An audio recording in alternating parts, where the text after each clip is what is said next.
नमस्कार मंडळी. चिक्की असो वा तिळाचे लाडू असो, सगळ्यांसाठी पाक हा करावाच लागतो. पण आज आपण जरा सुद्धा पाक न करता, हाताला चटका न बसता, अगदी शेवटचा लाडू देखील सहज वळता येईल, अगदी मऊसूत तोंडात टाकताच विरघळणारा तिळाचा लाडू बनवतोय. ही पद्धत अगदी नवीन आहे, सोपी आहे. त्यामुळे व्हिडिओ जास्तीत जास्त शेअर करा आणि हो, रेसिपी आवडल्यास एक लाईक नक्की करा. चला तर मग वेळ न घालवता लगेचच रेसिपीला सुरुवात करूया. सर्वात अगोदर गॅसवरती मी जाडबुडाची कढई ठेवून घेतलेली आहे. शक्यतो आपल्याला जाडबुडाच्या कढईचाच इथे वापर करायचा आहे. आता यामध्ये घालूया 1 वाटी तीळ. आता गॅसची फ्लेम आपल्याला लो करायची आहे आणि लो फ्लेम वरती हे तीळ मस्त असे खमंग खरपूस भाजून घ्यायचे.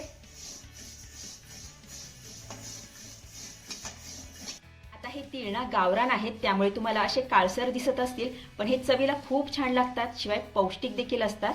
आता तुम्हाला असे तीळ नाही मिळाले ना, तर पॉलिश केलेले पांढरे तीळ घेतले तरी सुद्धा चालेल. तर इथे आपले हे तीळ छान असे तडतडेपर्यंत खरपूस भाजून झालेले आहे. आपण आता हे तीळ काढून घेऊया आणि थंड होण्यासाठी थोडा वेळ बाजूला ठेवूया.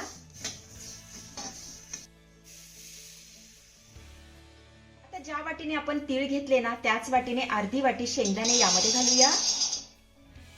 आता हे शेंगदाणे देखील आपल्याला छान असे खमंग खरपूस भाजून घ्यायचे.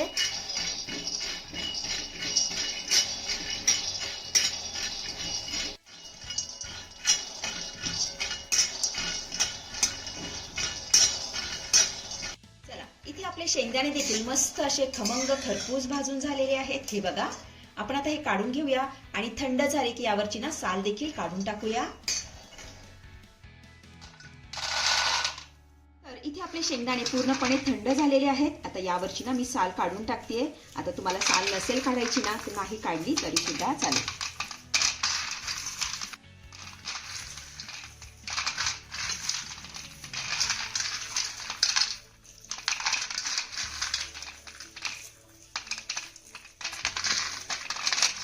इकडे आपले तीळही थंड झालेले आहेत. आता यामधले 2 चमचे तीळ मी बाजूला काढून ठेवतेय.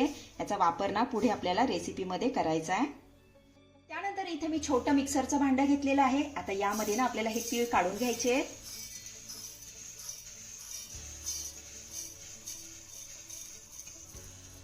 त्यानंतर यामध्ये आपण शेंगदाणे घालूया. आता हे सर्व साहित्य आपल्याला मस्त असं रवाळ फिरवून घ्यायचंय. चला, इथे आपले तीळ आणि शेंगदाणे मस्त असे रवाळ फिरून झालेले आहेत. हे बघा, आपण आता हे ताटामध्ये काढून घेऊया. त्यानंतर आपण मगाशी बाजूला काढून ठेवलेले तीळ यामध्ये घालूया. छान मिक्स करून घ्यायचंय.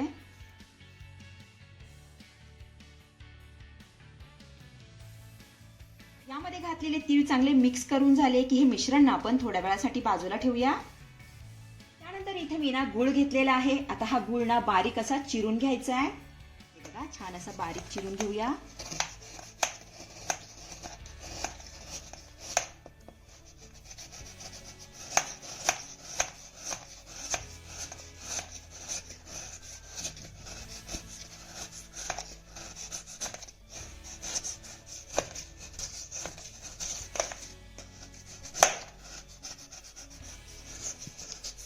चला, इथे मी गुळ मस्त असा बारीक चिरून घेतलेला आहे. हे बघा, आपण आता हा गुळ मोजून घेऊया. म्हणजे 1 वाटी तीळ होते, अर्धी वाटी शेंगदाणे होते, त्यासाठी 1.5 वाटी आपल्याला हा गुळ मोजून घ्यायचा आहे.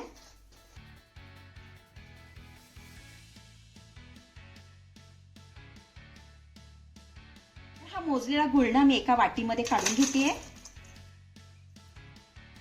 गोडाचं प्रमाण हे तुम्ही तुमच्या आवडीनुसार करू शकता, पण हे प्रमाण अगदी परफेक्ट आहे. आता यामध्ये घालूया 2 चमचे साजूक तूप.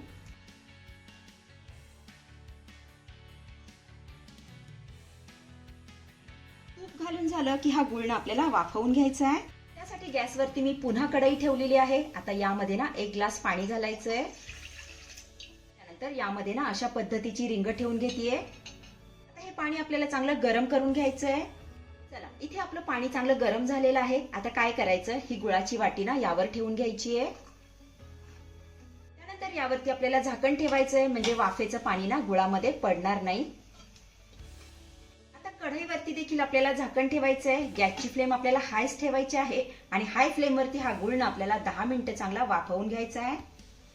10 मिनिटानंतर यावरचं मी झाकण काढतेय. त्यानंतर आतमधलं देखील आपल्याला झाकण काढून घ्यायचं आहे. हे बघा, हे पाणी ना आपल्याला आतमध्ये पडू द्यायचं नाहीये. तर इथे तुम्ही बघू शकता गुळ मस्त असा वितळलेला आहे. हे बघा, आपण आता हा काढून घेऊया. गुळ आपला काढून झाल्यानंतर याला छान असं मिक्स करून घ्यायचं आहे.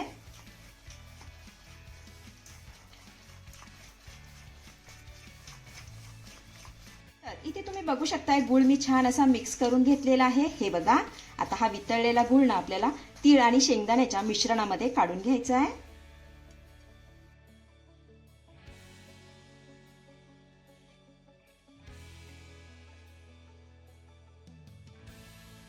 आता हा घातलेला गुळ ना आपल्याला चांगला मिक्स करून घ्यायचा आहे.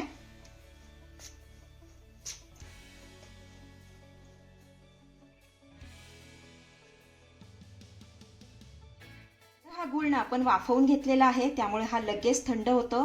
त्याला छान असं हाताने मिक्स करून घेऊया. अजिबात हाताला चटका वगैरे लागत नाहीये.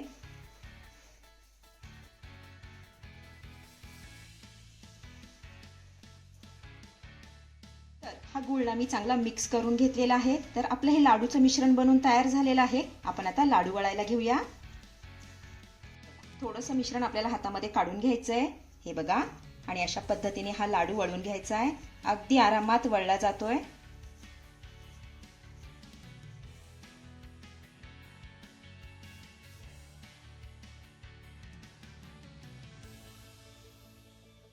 हे बघा, आता अशाच पद्धतीने आपण सगळे लाडू वळून घेऊया.